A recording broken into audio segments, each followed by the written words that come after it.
ఈ యొక్క సమయం ముందు మనము ఒక ప్రాముఖ్యమైనటువంటి అంశాన్ని చదువుతాం. ఈ యొక్క సమయం ముందు మనం ఆలోచించబోయేటటువంటి అంశం ఇదే గెలుపు రహస్యం.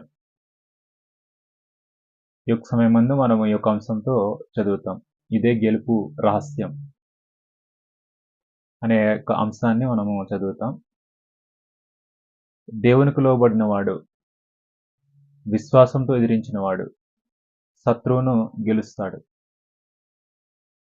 కాబట్టి మనము ఈ యొక్క విషయాన్ని చాలా జాగ్రత్తగా పరిశీలించాలి.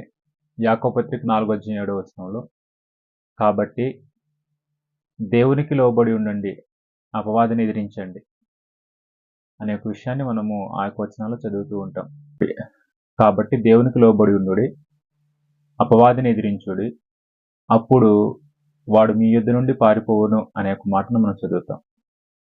ఈ యొక్క సమయం ముందు ఆ యొక్క వచనాన్ని మనము లోతైన పరిధిలో ఆలోచన చేస్తాం. మన యొక్క జీవితంలో ఎందుకు కొన్ని పొరపాట్లు మళ్ళీ మళ్ళీ వస్తున్నాయి? మన యొక్క జీవితంలో ఎందుకు కొన్ని పొరపాట్లు మళ్ళీ మళ్ళీ వస్తున్నాయి? ఎందుకు కొన్నిసార్లు ప్రార్థించినా గెలవలేకపోతున్నట్టు అనిపిస్తుంది అని మనం ఆలోచన చేసినట్లయితే దీనికి సమాధానం ఏమిటంటే మనము క్రమం మిస్ అయ్యేము. నువ్వు జీవితంలో కొన్ని పొరపాట్లు మళ్ళీ మళ్ళీ వస్తున్నాయనంటే, నువ్వు ప్రార్థించినా గెలవలేకపోతున్నట్టు అనిపిస్తున్నట్లయితే నువ్వు క్రమం తప్పేవు. నువ్వు క్రమం తప్పేవు, క్రమం మిస్ అవుతున్నావు, దేవుని యొక్క క్రమాన్ని మిస్ అవుతున్నావు. కాబట్టి ఈ యొక్క సమయం ముందు మనము దేవుని యొక్క క్రమాన్ని ఎలాగ మిస్ అవుతున్నాం? దేవుని క్రమం ప్రకారంగా మనం నడుచుకుంటే మన యొక్క గెలుపు యొక్క రహస్యం ఏంటో ఈ యొక్క సమయం ముందు చదువుతాం. యాకోబు పత్రిక 4:7 కాబట్టి దేవునికి లోబడి ఉండుడి, అపవాదిని ఎదిరించుడి, అప్పుడు మీ యుద్ధ నుండి పారిపోవును అనేసింది. కాబట్టి ఇందులో ఈ యొక్క వచనంలో మనం 3 విషయాలను సులువైనటువంటి విధానంలో గ్రహించవచ్చు. మన యొక్క గెలుపుకు 3 ముఖ్యమైనటువంటి సులువైనటువంటి పద్ధతులు. మన యొక్క గెలుపుకు రహస్యమైనవి 3. నెంబర్ 1, దేవునికి లోబడి ఉండుడి, అపవాదిని ఎదిరించుడి, అప్పుడు వాడు మీ ఎదు నుండి పారిపోవును. లోబడండి, లోబడి ఉండటం, ఎదిరించటం, అపవాది పారిపోవటం. ఈ 3 విషయాలు జరుగుతాయి. ఈ 3 విషయాలు ఎలా జరుగుతాయో ఈ సమయం ముందు లోతైనటువంటి పరిశీలన చేద్దాం. లోతైనటువంటి పరిశీలన ఈ సమయం ముందు మనం చేద్దాం. నెంబర్ 1, దేవునికి లోబడటం. ఇదే మన గెలుపుకు రహస్యం. దేవునికి లోబడటం. దేవునికి లోబడి ఉండుడి. దేవునికి లోబడి ఉండుడి. దేవునికి లోబడటం ఇదే మన గెలుపుకు రహస్యం, గెలుపుకు మర్మం ఇది. మనము దేవునికి లోబడి ఉండాలి. దేవునికి ఎలా లోబడి ఉండాలి అంటే ప్రభువైన యేసుక్రీస్తు లాగా. ప్రభువైన యేసుక్రీస్తు ఎలాగైతే లోబడి ఉన్నాడో, ప్రభువైన యేసుక్రీస్తు ఎలాగైతే లోబడ్డాడో అదే మాదిరిలో మనం కూడా లోబడాలి. ఆ మాదిరి ప్రకారంగా మనము లోబడాలి. మత్తయి సువార్త 4:1-11 మనం చదవగలిగినట్లయితే అక్కడ తండ్రి చిత్తాన్ని పూర్తిగా లోబడినట్టుగా మనం చదువుతాం. ప్రభువైన యేసుక్రీస్తు తండ్రి యొక్క చిత్తాన్ని సంపూర్ణంగా లోబడినట్టుగా మనం చదువుతాం. కాబట్టి ప్రభువైన యేసుక్రీస్తు తన సొంత శక్తిపై ఆధారపడలేదు. ఆ యొక్క సందర్భాల్లో అపవాది శోధిస్తున్నప్పుడు నువ్వు దేవుని కుమారుడవైతే ఇదిగో రాలు, నిజంగా నువ్వు దేవుని కుమారుడవైతే రాళ్ళను రొట్టెలు చేసి తిను అనేసి అంటాడు. ఇక్కడ ప్రభువైన యేసుక్రీస్తు ఏమని అంటాడనంటే, మనుషుడు మనుషుడు ఆహారం వలన మాత్రమే కాదు, దేవుని నోట నుంచి వచ్చిన ప్రతి మాట వలన జీవించును అని వ్రాయబడి ఉంది. దేవుని యొక్క మాట వ్రాయబడింది. దేవుని యొక్క చిత్తం అలాగుంది. దేవుని యొక్క చిత్తాన్ని ప్రభువైన యేసుక్రీస్తు దేవుని యొక్క చిత్తాన్ని లోబడ్డాడు. దేవుని యొక్క చిత్తానికి లోబడ్డాడు. ప్రభువైన యేసుక్రీస్తులాగా లోబడాలి. ప్రభువైన యేసుక్రీస్తు తన యొక్క సొంత శక్తిపై ఆధారపడలేదు. ఆ రాళ్లను రొట్టెలు చేసి తినగలడు తన సొంత శక్తిపై ఆధారపడితే. కానీ ప్రభువైన యేసుక్రీస్తు అలా చేయలేదు. దేవుని యొక్క చిత్తానికి లోబడ్డాడు. దేవుని యొక్క చిత్తం ఏమిటంటే, ఒక మనిషి ఆహారం వలన మాత్రమే కాదు, దేవునిలో నుంచి వచ్చిన ప్రతి మాట వలన జీవించును అని వ్రాయబడి ఉంది. అది దేవుని యొక్క చిత్తం. ఆ దేవుని చిత్తానికి లోబడ్డాడు యేసు ప్రభు. దేవునికి లోబడ్డాడు. కాబట్టి యేసు ప్రభు వలె మనం లోబడాలి. మనము లోబడటమే మన యొక్క గెలుపుకు రహస్యం. మన యొక్క గెలుపుకు మర్మం అది. లోబడటం లేకుండా గెలుపే లేదు. లోబడటం లేకుండా గెలుపే లేదు. కాబట్టి నా నిర్ణయాలు దేవుని వాక్యానికి సరిపోతున్నాయా? నా జీవితంలో గర్వముందా లేక వినయముందా? నా యొక్క జీవితంలో గర్వంను ప్రదర్శిస్తున్నానా, వినయాన్ని ప్రదర్శిస్తున్నానా? ఆలోచన చేయాలి. నెంబర్ 2, మనం ఇంకా ఆలోచన చేసినట్లయితే దానియేలు గ్రంథంలో దానియేలు దేవునికి లోబడిన మాదిరి మనకు కనిపిస్తూ ఉంది. దానియేలులాగా మనం లోబడాలి.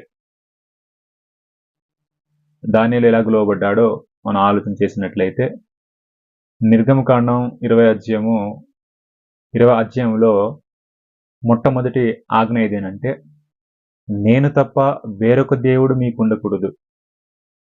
ఆకాశం అందే గాని, భూమి మీదే గాని, తర్వాత భూమి క్రిందే గాని, భూమి యందు నీళ్ళ యందే గాని ఏ ప్రతిమను మీరు నమస్కరించకూడదు, పూజించకూడదు అని దేవుని యొక్క ఆజ్ఞ, దేవుని యొక్క చిత్తం. దేవుని యొక్క చిత్తాన్ని దేవుడు తెలియజేశాడు. తెలియజేసిన ప్రకారంగా ఒకానొక దినంన నెబుకద్నెజరు అనేటటువంటి రాజు, బబులోను దేశంలో నెబుకద్నెజరు అనేటటువంటి ఒక రాజు ఒక ఆజ్ఞను, ఒక చట్టాన్ని తీసుకొస్తాడు. ఆ చట్టం ఏమిటంటే, 30 రోజుల వరకు మీరు ఎవరిని ప్రార్థించకూడదు, ఎవరిని పూజించకూడదు. నా యొక్క ప్రతిమను మాత్రమే పూజించాలి, నా యొక్క ప్రతిమకు మాత్రమే సాగిలపడాలి అనేసి అంటాడు. అలాగనేసి అంటే అది రాజు యొక్క ఆజ్ఞ. ఒకవేళ ఎవరైతే రాజు యొక్క ఆజ్ఞను అతిక్రమిస్తాడో వాడు సింహపు యొక్క గుహలో వేయబడతాడు అనేటటువంటి రాజు యొక్క ఆజ్ఞ అది. కానీ దానియేలు ఆ రాజు యొక్క ఆజ్ఞకు కాదు, దేవుని చిత్తానికి లోబడ్డాడు. దేవుని యొక్క చిత్తానికే లోబడి తాను అనుదినము ముమ్మారు ప్రార్థన చేసేటటువంటి ఆ యొక్క క్రమాన్ని, ఆ యొక్క దేవుని యొక్క చిత్తాన్ని విడిచిపెట్టలేదు దానియేలు. కాబట్టి మనము దానియేలులాగా లోబడాలి. ప్రభువైన యేసుక్రీస్తులాగా లోబడాలి, దానియేలులాగా లోబడాలి. ప్రార్థనను దానియేలు ఆపకుండగా దృఢంగా నిలబడ్డాడు. తన యొక్క ప్రార్థన ద్వారా దృఢంగా నిలబడి దానికి ఆ నిలబడటం, దానికి ప్రతిఫలం ఏం కలిగింది అంటే, రాజు సింహపు యొక్క గుహలో వేసినప్పుడు దానియేలు దేవుని యొక్క మాటను విని ప్రార్థన చేస్తూ తన యొక్క ప్రార్థన ఆపకుండగా దృఢంగా నిలబడిన కారణంను బట్టి దేవుడు ఏం చేశాడంటే సింహంల నోర్లను ముగించాడు. దేవునికి లోబడిన కారణమును బట్టి, దానియేలు దేవునికి లోబడిన కారణమును బట్టి సింహాల నోరును ముగించాడు. కాబట్టి మొట్టమొదటిది ఏంటంటే దేవునికి లోబడాలి. ఇదే గెలుపు యొక్క రహస్యం. నువ్వు నేను గెలవాలినంటే ఆ గెలుపు యొక్క రహస్యం ఏమిటనంటే దేవునికి లోబడి ఉండాలి. దేవునికి లోబడటము మన యొక్క గెలుపుకు రహస్యము. గెలుపు యొక్క మర్మం అది. ప్రభువైన యేసుక్రీస్తులాగా లోబడి ఉండాలి. దానియేలులాగా లోబడి ఉండాలి. దానియేలులాగా లోబడి ఉండాలి. లోబడిన వారిని దేవుడు కాపాడుతాడు. లోబడిన వారిని దేవుడు కాపాడుతాడు. నెంబర్ 1. నెంబర్ 2 శత్రువును ఎదిరించాలి. మన యొక్క శత్రువు ఎవడునంటే అపవాది. శత్రువును ఎదిరించాలి. శత్రువును ఎలా ఎదిరించాలి? మన యొక్క బలం ద్వారా ఎదిరించాలా? మన యొక్క శక్తి ద్వారా ఎదిరించాలా? మన యొక్క సామర్థ్యం ద్వారా ఎదిరించాలా? చాలా జాగ్రత్తగా గ్రహించాలి. మనము శత్రువును ఎదిరించాలి. ఎదిరించాలి అంటే ఎదిరించటానికి అపవాదిని ఎదిరించటానికి అసలు కారణం, అసలైనటువంటి ఆయుధం ఏదినంటే మన గ్రంథంలో చదువుతున్నప్పుడు ప్రభువైన యేసుక్రీస్తు జీవితంలో మనం జీవితాన్ని బట్టి ఆలోచన చేసినట్లయితే మత్తయి సువార్త అదే 4వ అధ్యాయము 1-11 వచనాల్లో మనం చూసినట్లయితే ఆ సందర్భాల్లో చూసినట్లయితే అపవాదిని ఎదిరించాడు. ప్రభువైన యేసుక్రీస్తు అపవాదిని ఎదిరించాడు. అపవాదిని ఎదిరించాలి అంటే దేనితో ఎదిరించాలో అక్కడ మనం చదువుతాం. సాతాను శోధించినప్పుడు యేసు ప్రభు దేవుని వాక్యంతో ఎదిరించాడు. దేవుని ఒక వాక్యంతో ఎదిరించాడు. ఎలాగునంటే అపవాది ప్రభువైన యేసుక్రీస్తు దగ్గరికి వెళ్ళి నువ్వు నన్ను మ్రొక్కితే ఈ లోక రాజ్యాలన్నిటిని నీకు ఇస్తాను అనేసి అంటాడు. అలాగనేసి అంటే అపవాదితో ప్రభువైన యేసుక్రీస్తు ఏమని చెప్తాడనంటే అపవాది నా ఎదురు నుంచి పొమ్ము, ప్రభువైన దేవుడుకు మాత్రమే మ్రొక్కవలెనని వ్రాయబడి ఉన్నది కదా అనేసి అంటాడు. నీ ప్రభువైన దేవుణ్ణి మ్రొక్కి ఆయనకు మాత్రమే ఆయనకు మాత్రమే నమస్కరించాలి, ఆయనకు మాత్రమే సాగిలపడాలని ఉంది కదా అని దేంతో ఎదిరిస్తాడు అంటే దేవునికి వాక్యంతో ఎదిరిస్తాడు. దేవునికి వాక్యంతో ఎదిరిస్తాడు. కాబట్టి శత్రువును ఎదిరించాలి అంటే దేవునికి వాక్యం ఉండాలి. దేవునికి వాక్యం ద్వారా శత్రువును ఎదిరించాలి. ప్రభువైన యేసుక్రీస్తు శత్రువును దేవునికి వాక్యంతో ఎదిరించాడు. దేవునికి వాక్యంతో ఎదిరిస్తే సాతాను ప్రభువైన యేసుక్రీస్తు ప్రభు వారిని విడిచిపోయాడు. కాబట్టి మనం శత్రువును ఎదిరించాలి. ప్రభువైన యేసుక్రీస్తు చూపించినటువంటి మాదిరి ప్రకారంగా దేవుని వాక్యముతో ఎదిరించాలి. దేవునికి వాక్యంతో ఎదిరించాలి. ఇక్కడ స్పష్టమవుతుంది ఏమిటంటే లోబడటము, లోబడి ఉండి శత్రువును ఎదిరించటం. శత్రువును ఎదిరించాలి అంటే వాక్యంతో లోబడి వాక్యంతో శత్రువును ఎదిరించాలి. శత్రువుని యొక్క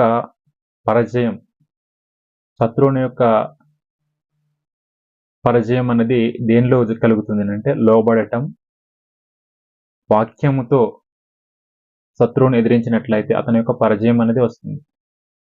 కాబట్టి ఇక్కడ మనము గ్రహించవలసింది ఏమిటంటే ఎలాగ ఎదిరించాలి? ప్రభువైన యేసుక్రీస్తు వాక్యం ద్వారా ఎదిరించినట్లుగా ఎదిరించాలి. ఎగ్జాంపుల్ మరొకటి ఆలోచన చేద్దాం. ఇంకా ఎలా ఎదిరించాలి అంటే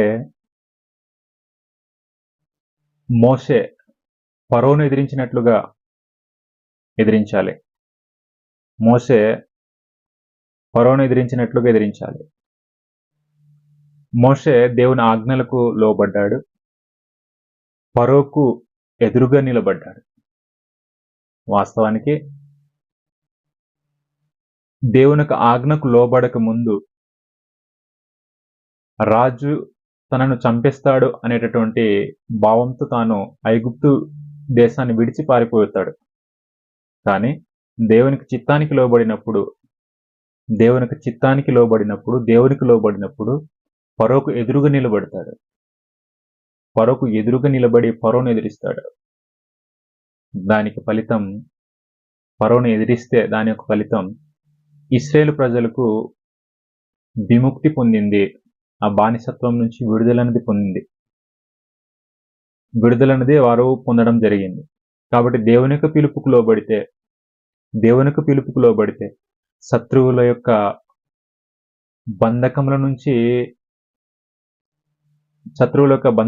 బంధనాలు విరిగిపోతాయి. దేవుని పిలుపుకు లోబడితే శత్రువులు బంధకాల నుంచి విడుదల కలుగుద్ది. కాబట్టి ఇందులో మనము గ్రహించవలసినటువంటి ముఖ్యమైన సారాంశం ఏదేనంటే, ఈ ఎగ్జాంపుల్ అన్నిట్లో ఒకే సూత్రం. ఆ సూత్రం ఏమిటంటే లోబడటం, దేవుని అనుసరించి నడవటం. మనం లోబడితే దేవుని అనుసరించి నడుస్తాం. దేవునికి లోబడితే దేవుని అనుసరించి నడుస్తాం. రెండవది ఎదిరించటం. ఎలా ఎదిరించాలి అంటే విశ్వాసంతో ఎదిరించాలి.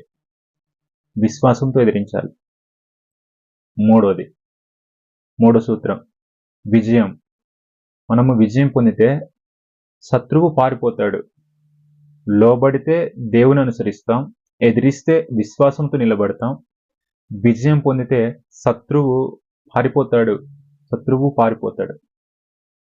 కాబట్టి నెంబర్ 3, పరిశుద్ధ జీవితం ఎదిరింపులో భాగం. పరిశుద్ధ జీవితం అన్నది ఎదిరింపులో భాగం. కాబట్టి పరిశుద్ధ జీవితాన్ని జీవించి మనము అపవాదిని ఎదిరించేటటువంటి క్రమంలో ఎదగాలి. అలా ఎదగాలి అంటే, అపవాదిని ఎదిరించాలి అంటే దేవునికి లోబడి ఉండాలి, వాక్యము ద్వారా ఎదిరించాలి, మోసే ఫరోను ఎదిరించినట్లుగా ఎదిరించాలి, పరిశుద్ధ జీవితం జీవించి ఎదిరించాలి. ఎగ్జాంపుల్గా యోసేపు ఆదికాండం 39వ అధ్యాయంలో యోసేపు మనకు కనబడతాడు. యోసేపు పాపాన్ని ఒప్పుకోలేదు.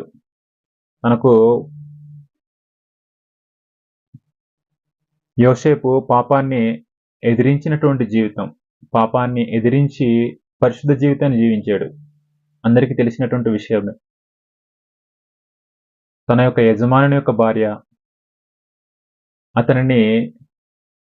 యోసేపును శయనించమని దినదినము తనను వేధించినా గాని, నేను దుష్కార్యం చేసి దేవుని సన్నిధిలో నేను అపవిత్రుడనవ్వను అని ఈ యొక్క యోసేపు పరిశుద్ధ జీవితాన్ని జీవించాడు. కాబట్టి పాపాన్ని ఆయన ఒప్పుకోలేదు. పరిస్థితి నుంచి, ఆ పాపపు యొక్క పరిస్థితి నుంచి దూరము తాను వెళ్ళడం జరిగింది.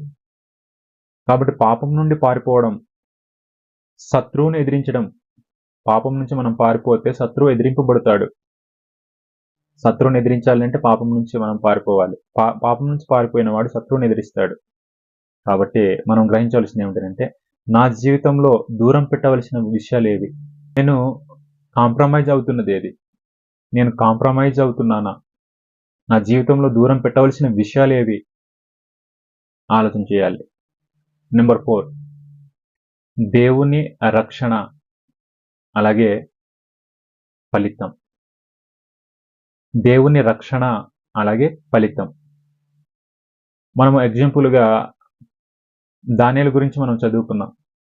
దానియేలు దేవునికి లోబడ్డాడు. దేవునికి లోబడి నిలవబడిన కారణంను బట్టి దానియేలుకి ఏం దొరికింది అంటే రక్షణ దొరికింది. దేవుని రక్షణ దొరికింది. మనం మోషేని గురించి చదువుకున్నాం. మోషే నిర్గమకాండంలో చూసినప్పుడు దేవుని ఆజ్ఞలకు లోబడ్డాడు. దేవునికి ఆజ్ఞలకు లోబడి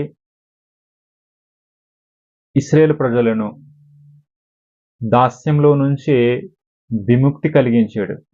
దేవుని యొక్క ప్రతిఫలం, దేవుని యొక్క ఫలితం అది. కాబట్టి మీరు పని చేస్తే దేవుడు తన పని చేస్తాడు. మనము పని చేస్తే దేవుడు మన పని చేస్తాడు. లోబడి ఉండటం, ఎదిరించటం, అపవాది పారిపోతాడు. కాబట్టి మనము దేవునికి లోబడి ఉండాలి. మన పని అపవాదిని ఎదిరించాలి. అది మన పని. అపవాదిని ఎదిరిస్తే అపవాది పారిపోతాడు. కాబట్టి మనము పని చేస్తే దేవుడు మన పని చేస్తాడు. కాబట్టి మనము ఏం చేసుకోవాలంటే వ్యక్తిగతంగా పరిశీలన చేసుకోవాలి. నేను దేవునికి పూర్తిగా లోబడుతున్నాను. దేవునికి పూర్తిగా నేను లోబడుతున్నాను. దేవునికి పూర్తిగా లోబడుతున్నాను. లేక నా మార్గంలో నడుస్తూ గెలుపును కోరుకుంటున్నాను. నేను దేవునికి పూర్తిగా లోబడుతున్నానా? లేక నా మార్గంలో నడుస్తూ గెలుపును కోరుకుంటున్నానా? నేను శత్రువును ఎదిరిస్తున్నానా? లేక తప్పించుకుంటున్నానా? శత్రువును ఎదిరిస్తున్నానా లేదా తప్పించుకుంటున్నానా? కాబట్టి ఈ రోజు నుంచి ఒక నిర్ణయం తీసుకుందాం. నిర్ణయం ఎలాగ తీసుకుందాం అనంటే, తండ్రి నేను నీకు లోబడుతున్నాను. తండ్రి ఎదుట ఒప్పుకుందాం. తండ్రి నీ ఎదుట నేను ఒప్పుకుంటున్నాను. తండ్రి నేను నీకు లోబడుతున్నాను. శత్రువును భయపడను. విశ్వాసము ద్వారా ఎదిరిస్తాను. విశ్వాసము ద్వారా ఎదిరిస్తాను అనేటటువంటి ఖచ్చితమైన నిర్ణయంలోనికి వద్దాం. శత్రువును భయపడను, విశ్వాసం ద్వారా ఎదిరిస్తాను. కాబట్టి ఇక మీదట మనము దేవునికి లోబడుతున్నాం. నేను శత్రువుని ఎదిరిస్తున్నాను. అందుకు గెలుపు నాదే అనేటటువంటి ఖచ్చితమైన నిర్ణయంలోనికి వద్దామని మీ అందరికీ మనస్ఫూర్తిగా కోరుతున్నాను.